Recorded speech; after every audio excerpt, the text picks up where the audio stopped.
देखाई ईश्वर उपस्थिति पवित्र आत्मा उपस्थिति प्रभु श्रीकृष्ण रहा तेणु प्रभु श्रीकृष्ण जो दुख भोग करने निमंते प्रस्तुत होती से समय ठार ही पवित्र आत्मा ईश्वर शक्ति देवाई सहित रुले कारण समस्त मानव जाति निमंते जिते से प्रायश्चित बलि सदृश उत्सर्ग होगा निमंते प्रस्तुत होती से समय सशक्तिकरण करने एम्पावर करने निमंते प्रभु श्रीकृष्ण सहित पवित्र आत्मा रही आसुले कारण पवित्र आत्मा शक्ति प्रभु श्रीकृष्ण को नितांत आवश्यक था जेहेतु से दुख भोग करने जाऊे तेणु पत्र तार 9 अध्याय 14 पद टी पाठ कर साहाଯ୍य करूँ।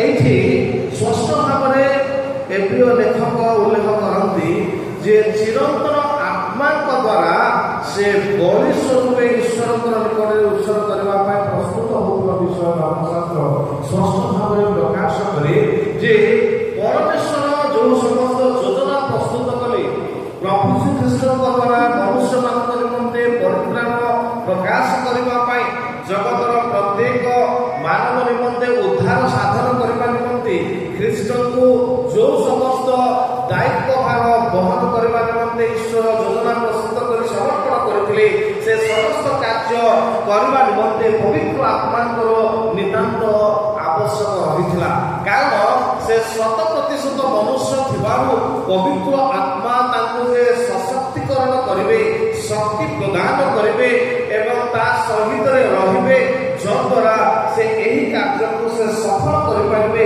एथिनिमंते पवित्र आत्मा को प्रदान करा दुख भोग समय जो प्रकार से दुर्बल न होते कि भांगी न पड़ते कारण ईश्वर योजना को सफल करने निमंते गोटे पवित्र आत्मा सशक्तिकरण आवश्यक रही तेणु पवित्र आत्मा ख्रीष्ट जो प्रस्तुत होते से समय ही स्वागत रही सशक्तिकरण करते गेत्सेमनी बगीचा समस्त विषय जो पवित्र आत्मा सामर्थ्य प्रदान करते से विषय धर्मशास्त्र प्रकाश कराए जदि आप देखिए लोकलिखित समाचार तार 22 अध्याय 43 और 44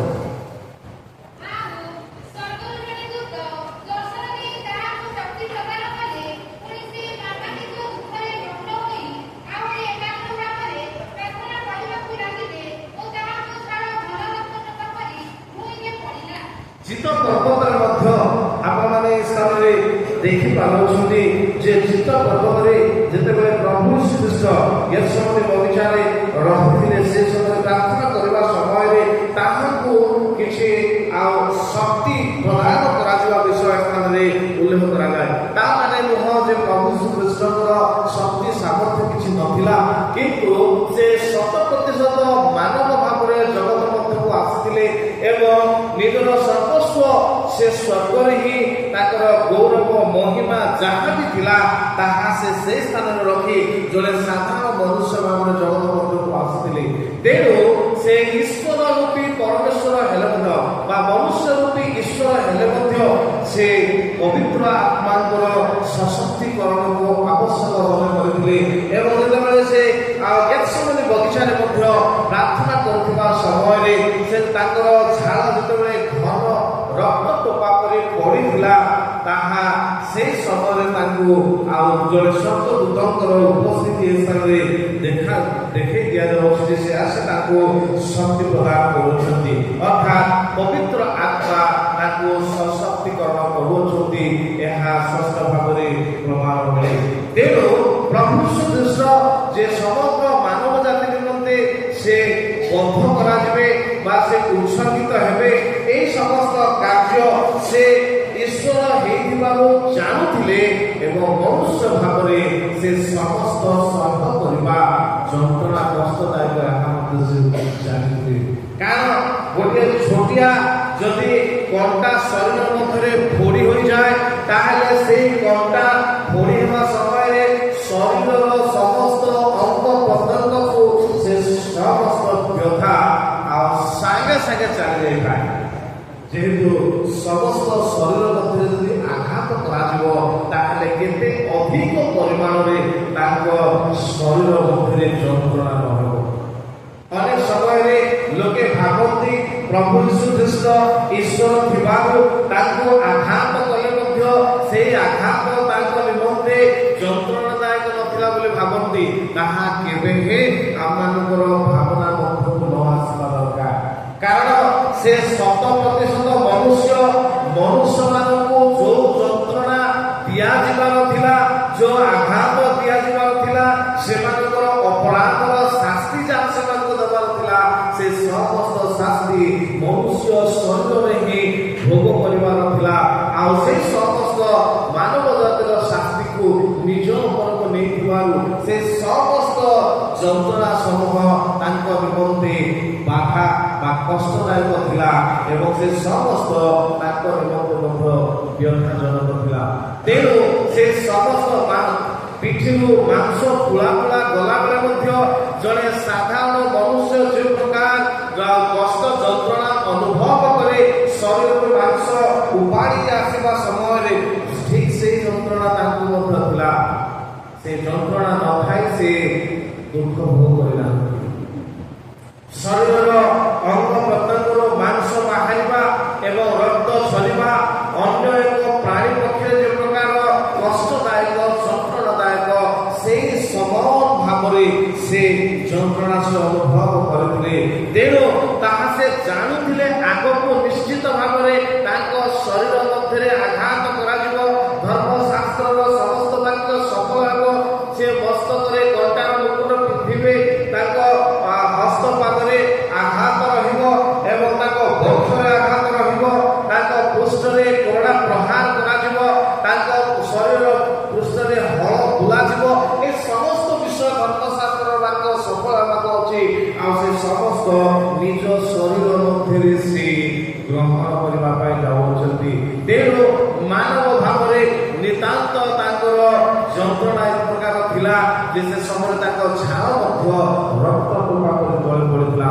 ଅର୍ଥାତ୍ ସେ ସମ୍ପୂର୍ଣ୍ଣ ଭାବରେ ଶାରୀରିକ ଭାବରେ ପ୍ରସ୍ତୁତ ହେବାକୁ ରହିଥିଲା। ଅର୍ଥାତ୍ ପବିତ୍ର ଆତ୍ମାଙ୍କର ସଶକ୍ତିକରଣ ଶାରୀରିକ ଭାବରେ ମଧ୍ୟ ସେ ଯେଉଁ ପ୍ରକାର ପ୍ରସ୍ତୁତ ହେବେ, ଅର୍ଥାତ୍ ସେ ସମସ୍ତ ଭୟ ସମୂହ ଦୂର ରହିବ। ମାନବ ଯେ ପ୍ରକାର ଭୟ କରେ ସେହି ଭୟ ତାଙ୍କଠାରେ ନ ରହିବ, ବରଂ ସେ ଯନ୍ତ୍ରଣାକୁ ସେ ସହ୍ୟ କରିବେ। ସେ ସାମର୍ଥ୍ୟ ପାଇବା ପାଇଁ ପରମେଶ୍ୱରଙ୍କର ଆତ୍ମା ତାକୁ ନିତାନ୍ତ ଭାବରେ ସଶକ୍ତିକରଣ କରିବାର ଆବଶ୍ୟକ ଥିଲା। ତେଣୁ ସେ ଯୌନତାର 14 ଅଧ୍ୟାୟ 16ରୁ 17 ଟିକେ ପଢ଼ନ୍ତୁ ଯେ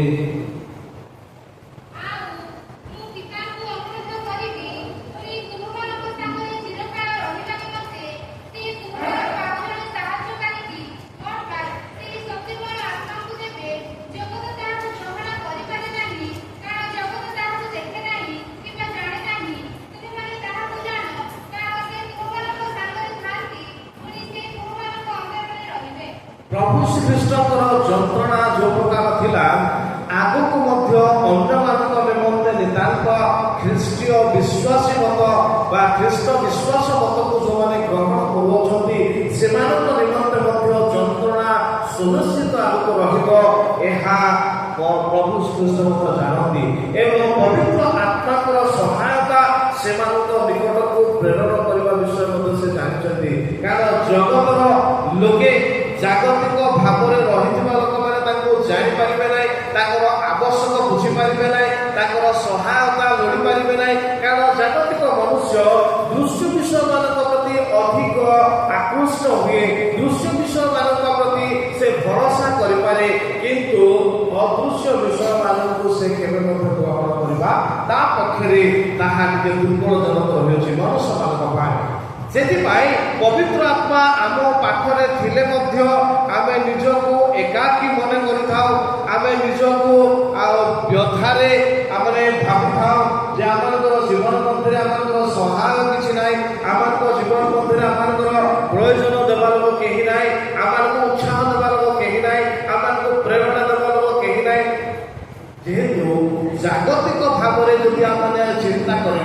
ପବିତ୍ର ଆତ୍ମାଙ୍କର ରୋଲ, ପବିତ୍ର ଆତ୍ମାଙ୍କର ଭୂମିକା ଆମମାନଙ୍କ ଜୀବନ ମଧ୍ୟରେ କେତେ ଗୁରୁତ୍ୱପୂର୍ଣ୍ଣ ଆମେ ଜାଣିପାରିବା ନାହିଁ। ତେଣୁ ଯେଉଁମାନେ ଖ୍ରୀଷ୍ଟଙ୍କ ନିମନ୍ତେ ନିଜକୁ ପ୍ରସ୍ତୁତ କରନ୍ତି ସେମାନେ କେବଳ ପବିତ୍ର ଆତ୍ମାଙ୍କର ଭୂମିକାକୁ ନିଜ ଜୀବନ ମଧ୍ୟରେ ଜାଣିପାରିବେ। ପବିତ୍ର ଆତ୍ମା ଖ୍ରୀଷ୍ଟଙ୍କ ସହିତ ରହିଲେ ତାଙ୍କ ଦୁଃଖ ଭୋଗ ପୂର୍ବରୁ ତାଙ୍କ ନିମନ୍ତେ ଯାହା ଯାହା ଦୁର୍ବଳତାପୂର୍ଣ୍ଣ ବୋଲି ସେ ଭାବୁଥିଲେ ସେ ସମସ୍ତ ସ୍ଥାନରେ ସେ ପୂର୍ଣ୍ଣ ସଶକ୍ତିକରଣ କରିବା ପାଇଁ ପବିତ୍ର ଆତ୍ମା ତାଙ୍କ ସହିତ ରହୁଥିଲେ ଆଉ ତାଙ୍କୁ ସେ ପ୍ରକାର ପ୍ରସ୍ତୁତ କରୁଥିଲେ।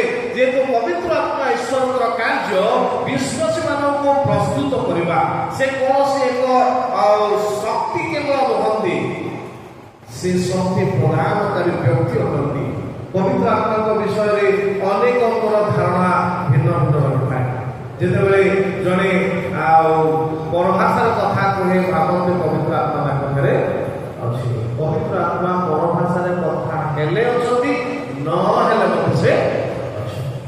କାରଣ ପବିତ୍ର ଆତ୍ମା କୌଣସି ଭାଷା ନୁହନ୍ତି, ସେ ପ୍ରଦାନକାରୀ ଅଟନ୍ତି।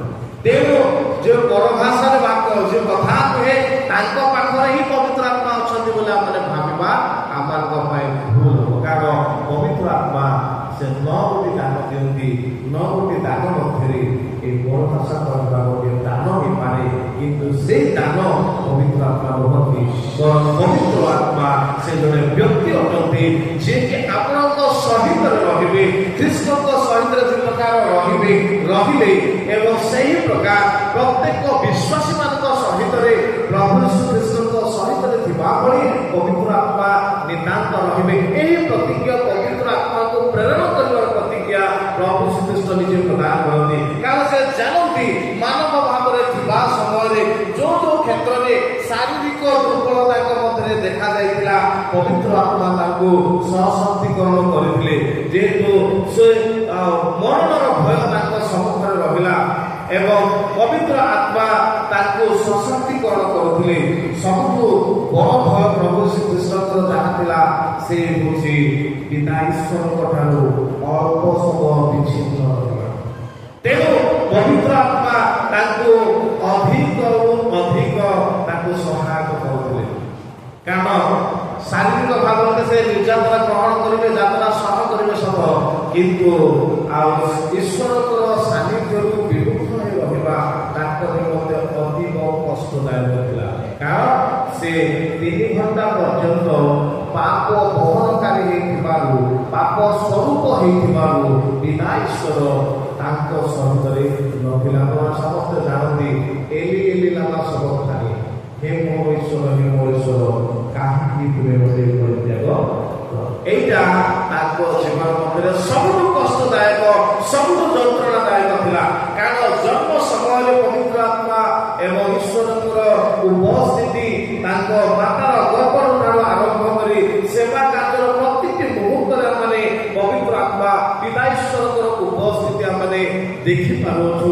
ସେ କୌଣସି କାର୍ଯ୍ୟ ଯଦି କରିଅଛନ୍ତି ପିତାଙ୍କର ଉପସ୍ଥିତିରେ ପବିତ୍ର ଆତ୍ମାଙ୍କ ସହାୟତାରେ ସେ ସମସ୍ତ କାର୍ଯ୍ୟ ସାଧନ କରିଛନ୍ତି। କେବଳ ଗୋଟିଏ ମୁହୂର୍ତ୍ତ ପାଇଁ ପିତା ଈଶ୍ୱରଙ୍କ ଠାରୁ ବିଚ୍ଛିନ୍ନ ରହିଥିଲେ, ତାହା ହେଉଛି କୃଷରେ ଯେତେବେଳେ ସେ ସମଗ୍ର ମାନବ ଜାତିର ପାପକୁ ନିଜ ଉପରେ ବହନ କରୁଛନ୍ତି, ସେ ପାପ ସ୍ୱରୂପ ହେଉଛନ୍ତି। ସେ ସମୟରେ ସେ ତାଙ୍କୁ ଅଳ୍ପ ସମୟ ପାଇଁ 3 ଘଣ୍ଟା ନିମନ୍ତେ ସେ ଛାଡ଼ି ଚାଲି ଯାଉଛନ୍ତି, ଯାହା ଆଉ ଖ୍ରୀଷ୍ଟଙ୍କ ନିମନ୍ତେ ଅତ୍ୟଧିକ ପରିମାଣରେ କଷ୍ଟଦାୟକ ଥିଲା। କାରଣ ପିତା ଏବଂ ଖ୍ରୀଷ୍ଟ ଏକ ଅଟନ୍ତି, ସେମାନେ 2 ନୁହନ୍ତି। ସେ କହିଲେ ଯେ ମୋତେ ଦେଖିଅଛି ସେ ପିତାଙ୍କୁ ଦେଖିଅଛି। ଯେତେବେଳେ ଶିଷ୍ୟମାନେ କହିଲେ ଗୁରୁ ଆମକୁ ପିତାଙ୍କୁ ଦର୍ଶନ କରାନ୍ତୁ, ସେ ସମୟରେ ପ୍ରଭୁ କହିଥିଲେ ଯେ ମୋତେ ଦେଖିଅଛି ସେ ପିତାଙ୍କୁ ଦେଖିଅଛି, କାରଣ ମୋ ପିତା ଏକ।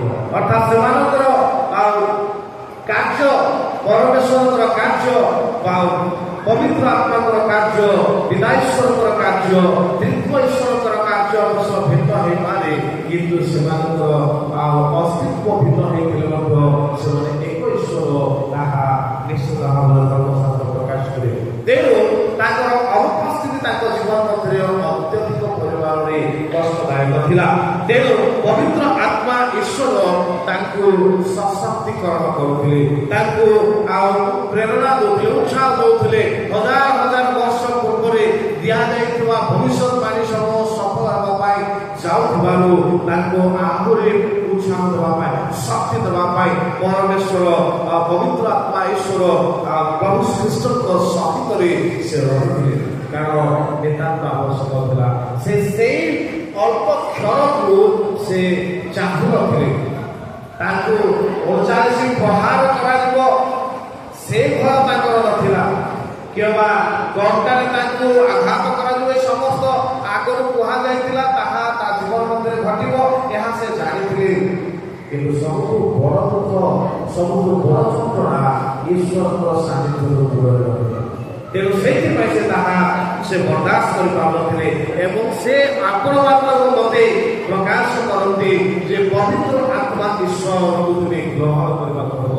ସେ ପ୍ରେରଣ କରିବାର ପ୍ରତିଜ୍ଞା କରୁଅଛନ୍ତି, କାରଣ ପ୍ରତି ମୁହୂର୍ତ୍ତରେ ଉତ୍ସାହ, ପ୍ରେରଣା, ସହଭାଗିତା ଏବଂ ଶିକ୍ଷା, ଚେତନା ସମସ୍ତ ବିଷୟ ପ୍ରଦାନ କରିବା ନିମନ୍ତେ ପ୍ରଭୁ ଶ୍ରୀକୃଷ୍ଣଙ୍କୁ ଯେ ପ୍ରକାର ପବିତ୍ର ଆତ୍ମା ସାଥେ ସାଥେ ରହିଲେ, ସେହି ପ୍ରକାର ପ୍ରତିଟି ବିଶ୍ୱାସୀମାନଙ୍କ ସାଥେ ସାଥେ ଆଜି ଆମମାନଙ୍କର ଜୀବନ ମଧ୍ୟରେ ଜାଗତିକ ଚିନ୍ତାଧାରାରେ, ଜାଗତିକ ଆବଶ୍ୟକ ବିଷୟରେ ଆମେ ଭାବୁ ଏହା ଈଶ୍ୱରଙ୍କ ଦ୍ୱାରା ହେଇନପାରେ। ତେଣୁ ଆମେ ଜଗତର ବିଷୟ ଜଗତର ମଧ୍ୟରୁ ପ୍ରାପ୍ତ ହେବା ପାଇଁ ଆମେ ଚେଷ୍ଟା କରିଥାଉ। କିନ୍ତୁ ପବିତ୍ର ଆତ୍ମା ଈଶ୍ୱର ଆମମାନଙ୍କ ସହିତରେ ରୁହନ୍ତି। ପ୍ରତିଟି ବିଷୟକୁ ସଫଳ କରିବା ପାଇଁ, ପ୍ରତିଟି ବିଷୟକୁ ଆମମାନଙ୍କ ନିମନ୍ତେ ସମସ୍ତ କାର୍ଯ୍ୟକୁ ସାଧନ କରିବା ପାଇଁ, କାରଣ ସେ ଜାଣନ୍ତି ମନୁଷ୍ୟ ଯେଉଁ ସମସ୍ତ କାର୍ଯ୍ୟ କରିବା ନିମନ୍ତେ ଅସାଧ୍ୟ ଏବଂ ସେ ଦୁର୍ବଳ ମନେ ପଡ଼େ, ଦୁର୍ବଳ ଭାବେ, ସେହି ସମୟରେ ପବିତ୍ର ଆତ୍ମା ଈଶ୍ୱର ସମସ୍ତ କାର୍ଯ୍ୟରେ ସହାୟକ ହେବା ନିମନ୍ତେ, ସଶକ୍ତିକରଣ କରିବା ନିମନ୍ତେ ସେ ଏକମାତ୍ର ଯୋଗ୍ୟବାନ ହୁଅନ୍ତି। ସେହି ରେକମେଣ୍ଡେସନ ପ୍ରଭୁ ଶ୍ରୀକୃଷ୍ଣ ପ୍ରଦାନ କରିଛନ୍ତି, କାରଣ ତାଙ୍କ ଜୀବନ ମଧ୍ୟରେ ପବିତ୍ର ଆତ୍ମାଙ୍କର ଭୂମିକା ସର୍ବବୃହତ ଭୂମିକା ଥିଲା। ତେଣୁ ବିଶ୍ୱାସୀ ମାନଙ୍କୁ ସେ ପବିତ୍ର ଆତ୍ମାକୁ ପ୍ରଦାନ କରୁଛନ୍ତି। ଯେ ପ୍ରକାର ଆମେ ତାଙ୍କ ଉପରେ ବିଶ୍ୱାସ କରିପାରୁ, ଭରସା କରିପାରୁ, ଯାହାଦ୍ୱାରା এই ଜଗତ ମଧ୍ୟରେ ନିଜର ଜୀବନକୁ କି ପ୍ରକାର ଆମେ ସୁରକ୍ଷା କରିପାରିବା। ଆଧ୍ୟାତ୍ମିକ ଭାବରେ, ଶାରୀରିକ ଭାବରେ ଆମମାନଙ୍କର ସୁରକ୍ଷାର ବିଷୟ ସେ କେବଳ ତତ୍ପରତା କରିଦେବେ। ତେଣୁ ସେ ଆମମାନଙ୍କର ମଧ୍ୟ ଗୋଟେ ଗାଇଡଲାଇନ ପ୍ରସ୍ତୁତ କରି ପବିତ୍ର ଆତ୍ମାକୁ ରଖିଛନ୍ତି ଏବଂ ପବିତ୍ର ଆତ୍ମା ଈଶ୍ୱର ଆମମାନଙ୍କର ପ୍ରତି ବିଷୟରେ ସେ କାର୍ଯ୍ୟକାରୀ କରିବେ। କେବଳ ପ୍ରଭୁ ଶ୍ରୀକୃଷ୍ଣଙ୍କ ଠାରେ କଲେ କେବଳ ତାହା ହିଁ ନୁହଁ, ପ୍ରତ୍ୟେକ ବିଶ୍ୱାସୀ ମାନଙ୍କ ନିମନ୍ତେ ସେ କାର୍ଯ୍ୟ ସାଧନ କରିବା ପାଇଁ ସେ ପ୍ରକାର କାର୍ଯ୍ୟ କରିବା ନିମନ୍ତେ ସେ ଈଶ୍ୱର ବା ପବିତ୍ର ଆତ୍ମା ପ୍ରଭୁ ଶ୍ରୀକୃଷ୍ଣଙ୍କ ଦ୍ୱାରା ପ୍ରଦତ୍ତ ହେଇଥିବାର ସମସ୍ତ କାର୍ଯ୍ୟ ସେ ସଫଳ କରିବେ। ତେଣୁ ପ୍ରଭୁ ଶ୍ରୀକୃଷ୍ଣଙ୍କର ଯନ୍ତ୍ରଣା ବିଷୟ ଧର୍ମଶାସ୍ତ୍ରରେ ଆଗରୁ ଦିଆଯାଇଥିଲା।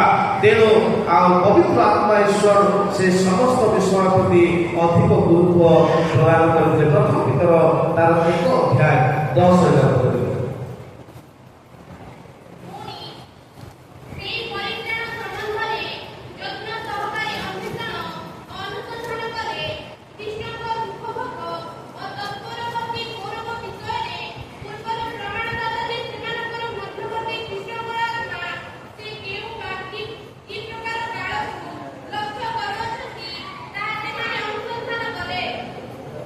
ପ୍ରଭୁ ଶ୍ରୀକୃଷ୍ଣଙ୍କର ଦୁଃଖଙ୍କ ସମୟରେ ଯେତେବେଳେ ସେ ପରିତ୍ରାଣର ସମ୍ବନ୍ଧରେ ଯତ୍ନ ସହକାରେ ଅନ୍ୱେଷଣ ଅନୁସନ୍ଧାନ କରାଯାଉଛନ୍ତି, ସେ ସମୟରେ ପବିତ୍ର ଆତ୍ମାଙ୍କର ଭୂମିକା ମଧ୍ୟରୁ ପ୍ରଭୁ ଶ୍ରୀକୃଷ୍ଣଙ୍କର ଦୁଃଖ ଭୋଗ ଓ ତତ୍ପରବର୍ତ୍ତୀ ଗୌରବର ବିଷୟ ଯେତେବେଳେ ପ୍ରମାଣ ଚାହାନ୍ତି, ତାହେଲେ ପବିତ୍ର ଆତ୍ମା ଈଶ୍ୱର ଏ ସମସ୍ତର ପ୍ରମାଣଦାତା ଅଟନ୍ତି ଏବଂ ତାଙ୍କଠାରେ ସମସ୍ତ ରିପୋର୍ଟ ରହିଅଛି, ଅର୍ଥାତ୍ ତାଙ୍କଠାରେ ସମସ୍ତ ପୂର୍ଣ୍ଣତା ରହିଅଛି ଯେ କୋଉ କୋଉ ବିଷୟ ପ୍ରଭୁ ଶ୍ରୀକୃଷ୍ଣଙ୍କର ଦୁଃଖ ଭୋଗ ସମୟରେ, ପରବର୍ତ୍ତୀ ସମୟରେ ତାଙ୍କ ପାଇଁ ଉଦ୍ଦିଷ୍ଟ ଥିଲା।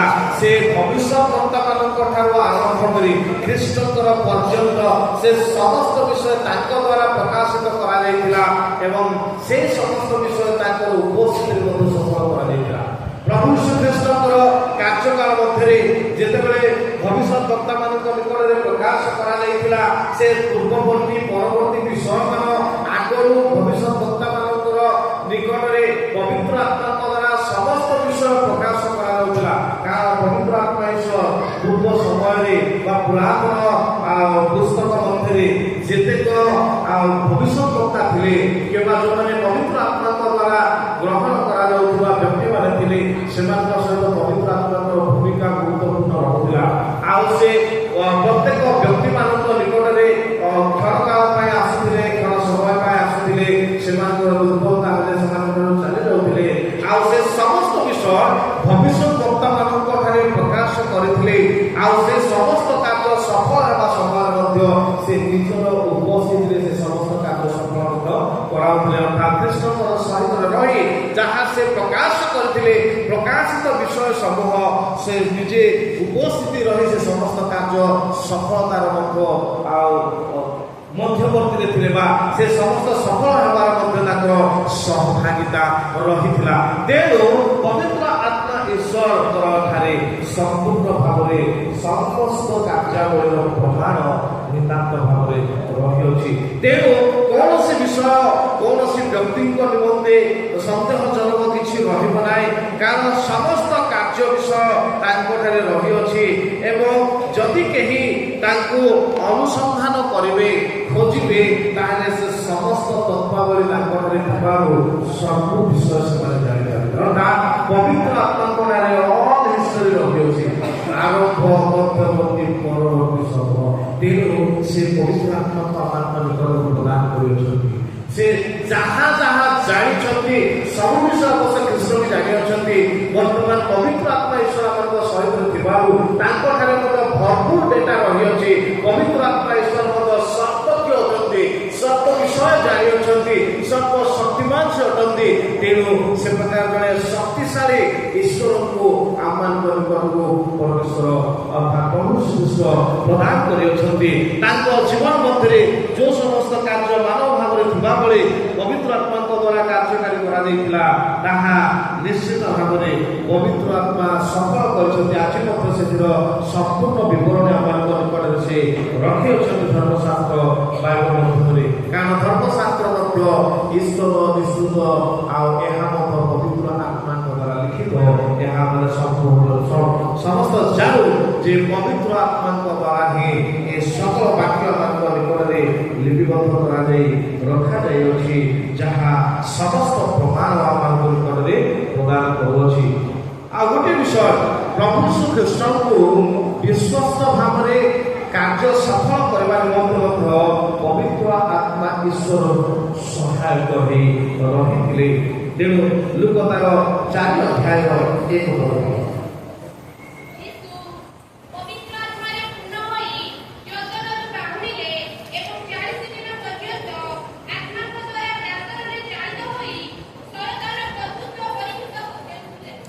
ଧନ୍ୟବାଦ।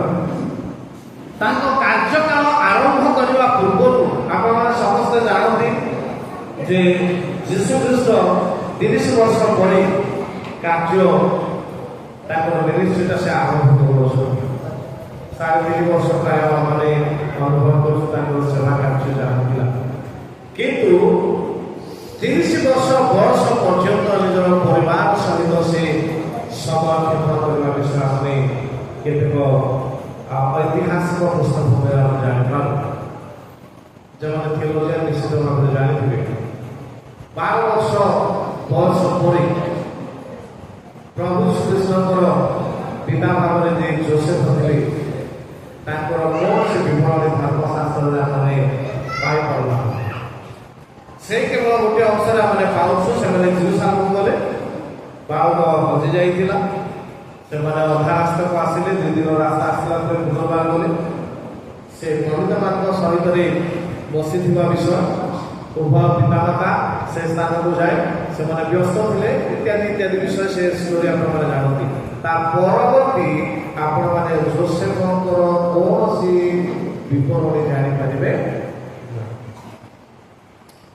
ତେଣୁ ପ୍ରାୟ 30 ବର୍ଷ ପର୍ଯ୍ୟନ୍ତ ନିଜ ପରିବାରର ଯତ୍ନକୁ ସେ ନେଇଥିଲେ। ଆପଣ ଯଦି ଇଣ୍ଡିଆନ୍ ହିଷ୍ଟ୍ରି ଯଦି ପଢ଼ିବେ, ଇଣ୍ଡିଆନ୍ ଖ୍ରୀଷ୍ଟିଆନ ହିଷ୍ଟ୍ରି ଯଦି ଆପଣ ପଢ଼ିବେ, ଗୁଣ୍ଡାପୋଷ ଯିଏକି ଜଣେ ରାଜା ଯୀଶୁଙ୍କୁ ନିମନ୍ତ୍ରଣ କରିଥିଲେ ତାଙ୍କ ମହଲ ବା ତାଙ୍କର ଗୋଟେ ବହୁତ ବଡ଼ ବା ପ୍ରାସାଦ ବନେଇବା ନିମନ୍ତେ।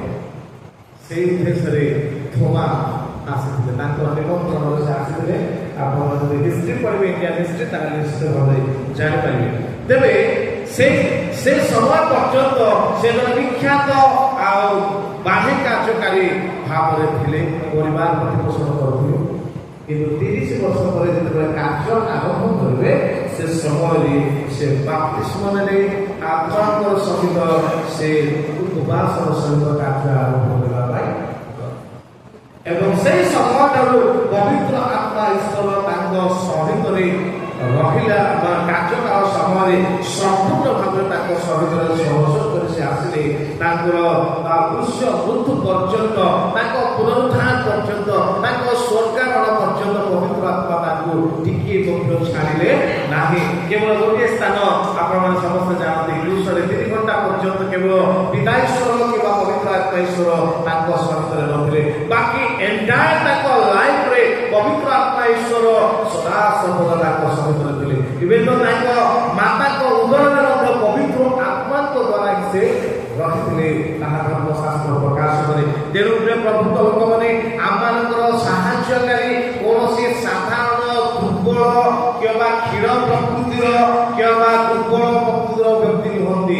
ସେ ଜଣେ ସଶକ୍ତିକରଣ କରିବାର ବ୍ୟକ୍ତି ଅଟନ୍ତି, ଯିଏକି ସର୍ବ ପ୍ରକାର ପରିସ୍ଥିତିରେ ବିଶ୍ୱାସୀମାନଙ୍କର ସହିତରେ ରହି ସେମାନଙ୍କୁ ସର୍ବ ପ୍ରକାର ଆଉ ଯାହାବି ସେମାନଙ୍କୁ ଆବଶ୍ୟକ ରହିଅଛି, ସହାୟତାର ଆବଶ୍ୟକ ରହିଅଛି, everything he will be doing. ମାନେ କେବଳ ଆତ୍ମିକ ବିଷୟମାନଙ୍କ ପ୍ରତି ହିଁ ସେ ଆମମାନଙ୍କର ସହଯୋଗକାରୀ ବା ସହାୟକକାରୀ, ଏହା ଆମେ ଭାବି ନିଜକୁ ଦୁର୍ବଳ ନ କରୁ। କାରଣ ତାଙ୍କ ଲୋକମାନଙ୍କ ନିମନ୍ତେ ସମସ୍ତ ବିଷୟକୁ ସାଧନ କରିବା ପାଇଁ ସେ ଅଛନ୍ତି। କାରଣ ସେ ଖ୍ରୀଷ୍ଟଙ୍କ ଦ୍ୱାରା ଆମ୍ଭମାନଙ୍କ ନିମନ୍ତେ ପ୍ରଦତ୍ତ ଆତ୍ମା ଅର୍ଥାତ୍ ଦିଆଯାଇଅଛନ୍ତି ଆମମାନଙ୍କର ସର୍ଭିସ୍ ପାଇଁ, ଆମମାନଙ୍କର ସହାୟତା ପାଇଁ, ଆମମାନଙ୍କର ହେଲ୍ପ କରିବା ପାଇଁ ପବିତ୍ର ଆତ୍ମା ଈଶ୍ୱର ହୁଅନ୍ତି। ଇଂରାଜୀ ଭାଷାରେ ହେଲ୍ପର ବୋଲି ତାକୁ ବ୍ୟବହାର କରାଯାଏ। ଆମେ ବୋଲି କହିଲେ ହେଲ୍ପର ବୋଲି କହିଲେ ଗାଡ଼ିରେ ଯେ ରୋଡ୍ ରାଇଟ୍ କରିବା ଲୋକ ହେଲ୍ପର ବୋଲି ଆମେ କହିବା, କିନ୍ତୁ ଇଂରାଜୀରେ ହେଲ୍ପର ଶବ୍ଦ ବ୍ୟବହାର କରାଯାଇଅଛି ପବିତ୍ର ଆତ୍ମା। ଅର୍ଥାତ୍ ଆମର ସାହାଯ୍ୟକାରୀ, ଆମମାନଙ୍କର ଆବଶ୍ୟକକୁ ସେ ଯୋଗାଇବା ନିମନ୍ତେ ଆମମାନଙ୍କ ସହିତରେ ରହିବା ଲୋକ। ଫିଜିକାଲ ନିଡ୍ସ ହଉ କିମ୍ବା ସ୍ପିରିଚୁଆଲ ନିଡ୍ସ ହଉ, ପବିତ୍ର ଆତ୍ମାଙ୍କ ସରଳାପନ ହେବା ଆମମାନଙ୍କ ନିମନ୍ତେ ପ୍ରପର ଗାଇଡଲାଇନ୍ ରହିବ। ତେଣୁ ପ୍ରଭୁ ଶ୍ରୀକୃଷ୍ଣ ପବିତ୍ର ଆତ୍ମାକୁ ପ୍ରଦାନ କରିଛନ୍ତି। ପବିତ୍ର ଆତ୍ମାଙ୍କ ବିଷୟରେ ଅନେକ ବିଷୟ ରହିଅଛି। ଆମମାନେ ଏଇ ସପ୍ତାହ ବ୍ୟାପୀ ନିଶ୍ଚିତ ଭାବରେ ତାଙ୍କ ବିଷୟରେ ପ୍ରଭୁଙ୍କ ଦାସମାନଙ୍କ ଠାରୁ ଶୁଣିବା ପାଇଁ ସୁଯୋଗ ପାଇପାରିବା ଯେ ପବିତ୍ର ଆତ୍ମାଙ୍କର କାର୍ଯ୍ୟ ସମୂହ କ'ଣ।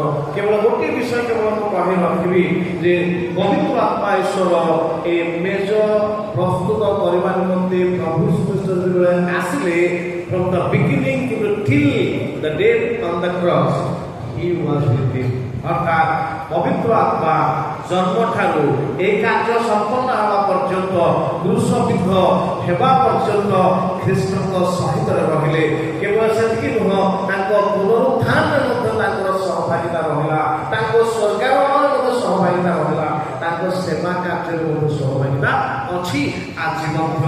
ଆଉ ସେ ଯେଉଁ ପ୍ରକାର ଖ୍ରୀଷ୍ଟଙ୍କ ସହିତରେ ସେ କାର୍ଯ୍ୟ କରୁଥିଲେ, ସେ ଖ୍ରୀଷ୍ଟଙ୍କର କାର୍ଯ୍ୟ କରିବା ନିମନ୍ତେ ପ୍ରତିଟି ବିଶ୍ୱାସୀମାନଙ୍କ ସହିତ ସେହି ପ୍ରକାର କାର୍ଯ୍ୟ କରିବା ପାଇଁ। ତେଣୁ ଆମେ ତାଙ୍କୁ ଅନ୍ୱେଷଣ କରିବା ଦରକାର। ତାଙ୍କୁ ଅନ୍ୱେଷଣ କଲେ ଅଲ୍ ଡେଟା ଆମମାନଙ୍କର ଆତ୍ମିକ, ଆମମାନଙ୍କର ପାରିବାରିକ, ଆମମାନଙ୍କର ପ୍ରତି ବିଷୟ ତାଙ୍କଠାରେ ଆମେ ପାଇପାରିବା। କାରଣ ସେ ଶିକ୍ଷକ ବୋଲି ମଧ୍ୟ କୁହାଯାଏ।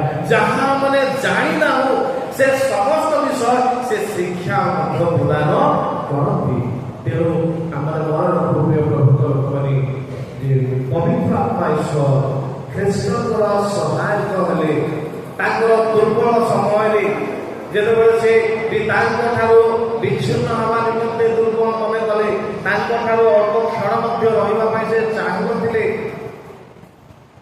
ସେ କେବଳ ତାଙ୍କ ସହାୟତା ହେବା ପାଇଁ ତାଙ୍କୁ ସେଇ ପ୍ରକାର ଆଉ ସଶକ୍ତିକରଣ କରିଥିଲେ। କାରଣ ମାନବ ଜାତିର ପରିତ୍ରାଣର ମୁଖ୍ୟ ଉଦ୍ଦେଶ୍ୟ ରହିଥିଲା। ତେଣୁ ପବିତ୍ର ଆତ୍ମା ଈଶ୍ୱର ତାଙ୍କୁ ସାନ୍ତ୍ୱନାର ସହିତ ସେ ସମସ୍ତ ବିଷୟରେ ସାହାଯ୍ୟ କରୁଥିଲେ। ଆଉ ସେ ଆମମାନଙ୍କ ନିମନ୍ତେ ପ୍ରଭୁଙ୍କ ଅଟନ୍ତି, ଖ୍ରୀଷ୍ଟଙ୍କର ସହାୟକ ହେଇଥିଲେ।